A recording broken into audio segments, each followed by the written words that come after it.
For about as long as human civilization has existed in some form, we have had kings or someone lording over us. But today that is not what I'll be talking about.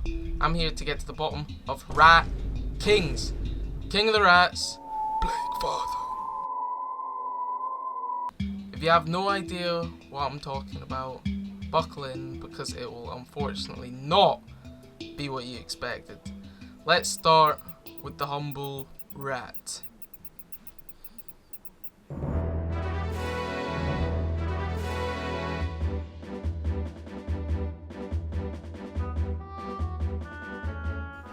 Rats originally started from these mole-looking little things, and fast forward 34 million years, and you have the rat.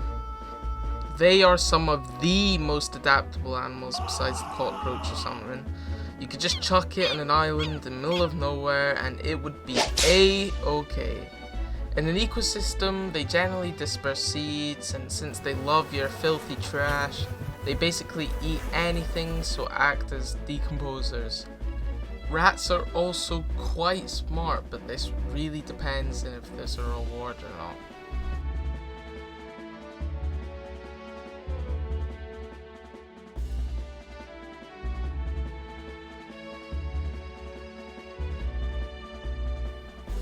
Let's also not ignore those teeth! I bet you didn't know rats have a stronger bite force than Nile bloody crocodiles. This lets them chew through plastic, metal, and other things. But I bet you're wondering where the Rat King part comes into this. And I'm getting to it.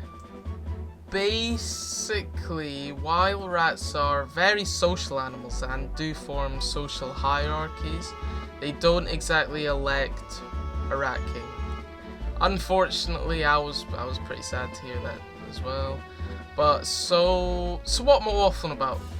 Well, rat kings are a term used to describe a state rats can achieve in very specific conditions, and I will try to explain it all for you.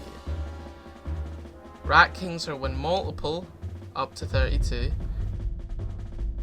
rats are confined in a small space and their tails become knotted and stuck together, making them unable to move as one being any longer. Their tails, normally being tangled, are further glued by debris, blood, shit, and all sorts. These normally happen to younger rats though, as they all gather for security and warmth, but can happen with all types in the right conditions. This phenomenon also happens more consistently with black rats, as they have prehensile tails. Imagine it's like a little finger you can move, they have like control over their tail. Rat kings are not a common phenomenon despite how common rats are themselves though. There have only been 58 credible rat kings in history. That have been donated before 2005.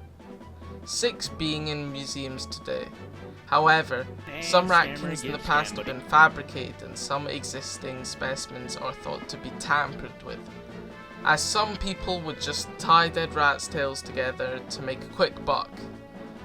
Which, you know, I do respect the hustle, because, you know, having to go through the effort of finding 20 dead rats and like tying them up, like Jesus Christ. Fair enough. One first-hand account of a rat king came from an Estonian farmer who found a living rat king of 13 black rats in his shed, to which he filmed the ordeal and then took them to the University of Tartu, where it was euthanized. The largest one in history was found in 1828 in Buchenheim, Germany, by a man who was hired to take down a chimney. This is where the benchmark of 32 comes from, as this huge rat king was made up of 32 rats in total. While accounts are few and far between, I can guarantee more rat kings happen, probably way more often than we believe, and are just never found. One thing I discovered while making this video is that there are not just rat kings, however. This phenomenon also occurs with squirrels. This is because of their like bushy tails. It's also like rats, like when the kids and the young ones get together, their tails do end up getting stuck. This also does happen with snakes though, if you count them out. They're like 90% tails, so it kind of just sucks for them. Rat kings have also found their way into other forms of media, such as in movies and shows. And also that cool zombie from The Last of Us 2, I do like that. But yeah, that's basically it. I want to round out this section of the video by talking about folklore and kind of the first sightings and explanation of what a rat king was. I just kind of get a little feel for what people thought about them back in the day. I'll also cover a couple sightings that I thought were a little bit dubious that I missed out, that just sound pretty funny.